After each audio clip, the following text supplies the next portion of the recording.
Students, आज की आपकी साइंस की वर्कशीट नंबर 6 है जिसमें हम आगे का पढ़ेंगे, है ना। फिफ्थ वर्कशीट नंबर 5 में हमने ये देखा था कि माइक्रो ऑर्गेनिजम्स एक्चुअली में होते क्या हैं।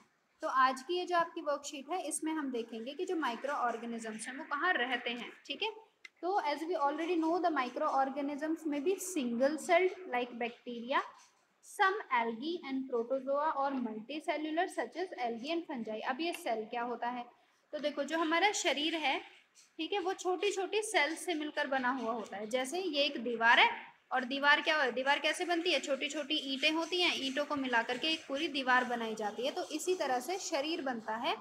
वहां पर बस क्या फर्क है कि ईंटों की जगह क्या बनने लगती हैं, सेल होती हैं, है ना। तो ऐसे ही बहुत सारे ऑर्गेनिज्म तो इतने छोटे हैं कि बस एक ही सेल, जैसे हमारे में करोड़ों मतलब बिलियन मिलियन ट्रिलियंस तक सेल्स होंगी, कुछ मतलब गिनती नहीं है।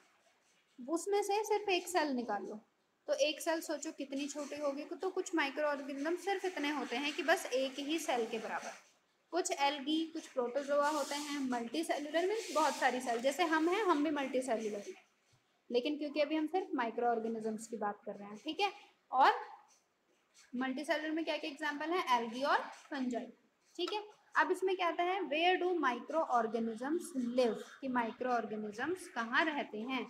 ठीक है, तो इसमें अब हम देखेंगे, they can survive under all types of environment, ranging ranging from ice cold climate to hot springs and deserts to marshy lands। यानी कि वो किसी भी तरह के इन्वायरमेंट में रह सकते हैं, चाहे वो कितना ही भी ठंडा हो, कितना ही भी गर्म हो, या फिर डेजर्ट की ना हो, मार्शी दलदली भूमि भी हो, हर जगह वो सर्वाइव कर सकते हैं।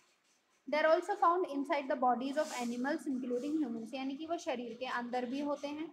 ठीक है, जो माइक्रो ऑर्गेनिज्म से बहुत से बीमारी भी करते हैं। ठीक, some micro organisms grow on other organism while other exist freely, यानी कि बहुत सारे माइक्रो ऑर्गेनिज्म ऐसे भी होते हैं जो दूसरे ऑर्गेनिज्म के शरीर के ऊपर रहते हैं। Micro organisms like amoeba can live alone, amoeba जो होता है वो खुद से रह सकता है अकेला। फंजाई और बैक्टीरिया में लिव इन कॉलोनीज, ये अपनी कॉलोनी बना के यानी कि एक साथ बहुत सारे रहते हैं। ठीक है, तो यहाँ पर आपको ये कुछ एग्जाम्पल्स दिए हुए हैं। ये हॉट स्प्रिंग हो गया, बहुत गर्म है ना, डेजर्ट रेगिस्तान, आइस कोल्ड जमी हुई बर्फ बिल्कुल, और ये इन सॉइल यानी कि मिट्टी में भी।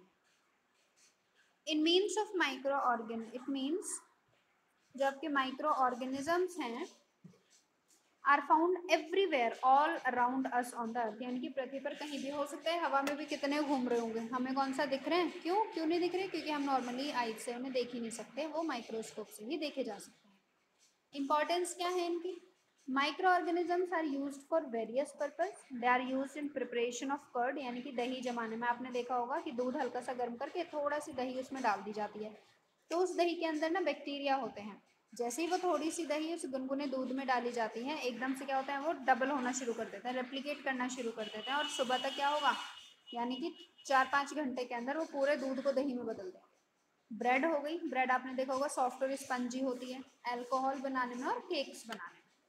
दे are also use in cleaning up of the environment, for example decompose the organic waste, vegetable peels यानी कि सब्जियों के छिलके हैं, remains of animals, faeces, keep the earth healthy, यानी कि जितनी भी बेकार की चीज़ें हम डाल देते हैं, या फिर आपने देखा होगा गाँव में जितनी भी ऐसे वेस्ट चीज़ें रहती हैं उन्हें एक जगह इकट्ठा कर लिया जाता है, क्या होता है फिर बाद में वो चीज़ें कैसी होती है, सड़ना गलना शुरू हो जाती हैं, जिसे हम कहते हैं डिकम्पोज हो जाना, और उस खाद में बदल जाती हैं, और फिर उस खाद को क्या करते हैं, खेत में डाल देते हैं।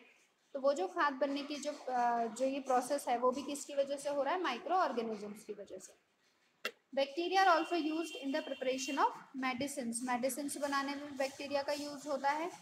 इन agriculture they are use to increase soil fertility by fixing nitrogen, यानी कि बहुत सारे पौधे ऐसे होते हैं उनकी जड़ों में क्या होता है, एक बैक्टीरिया मिलता है राइजोबियम, जिसे जो क्या करता है, नाइट्रोजन फिक्सिंग का, यानी कि प्लांट को बड़ा होने के लिए अपनी लाइफ साइकिल को पूरा करने के नाइट्रोजन की ज़रूरत होती है, लेकिन इसके पास ऐसी कोई भी इसके पास कुछ ऐसा नहीं होता जिससे ये इन्वायरमेंट की नाइट्रोजन को ले सके। इन्वायरमेंट में सबसे ज़्यादा नाइट्रोजन है, लेकिन प्लांट्स डायरेक्टली नहीं ले सकते, तो इसलिए क्या होता है यहाँ पर, ये जो बैक्टीरिया होता है ये क्या करेगा, इन्वायरमेंट की नाइट्रोजन को इसकी जड़ों तक पहुँचा देगा। ठीक, तो यहाँ पे देखो कुछ यूजेस इसके दिए हुए हैं। बेकरी में हो गया, जितनी भी आप ये बेक चीज़ें खाते हो, ब्रेड है, केक है ना, और ये पिज्ज़ा वगैरह जितने भी हैं, चीज़, सब कुछ मेडिसिन बनाने में और नाइट्रोजन फिक्सिंग। अब आपको क्वेश्चंस क्या है, give some examples of unicellular और मल्टीसेल्युलर। तो यूनिसेल्युलर मल्टीसेल्युलर ऊपर हमने पढ़ा था, वो आप उसमें लिख दोगे, ठीक है। एल्गी फंजाई ये मल्टीसेल्युलर थे, अमीबा हो गया, प्रोटोजोआ हो गया, ये क्या थे आपके सिंगल सेल थे, है ना। Where do the micro organisms are found, कहाँ मिल सकते हैं, तो ऑलमोस्ट एवरीवेयर मिल सकते हैं। एग्जाम्पल्स आपने ऊपर देखे ही थे। Write 3 examples of daily life where the micro organism is use, यानी कि डेली लाइफ में कहाँ पर माइक्रो ऑर्गेनिज्म डेली यूज होते हैं, तो वहाँ पर आप लिख सकते हो दही बनाने में, बेकरी की चीज़ों में, मेडिसिन में, कुछ भी आप लिखो, ठीक है। तो इन्हें आप नोटबुक में करेंगे अच्छे से। Thank you.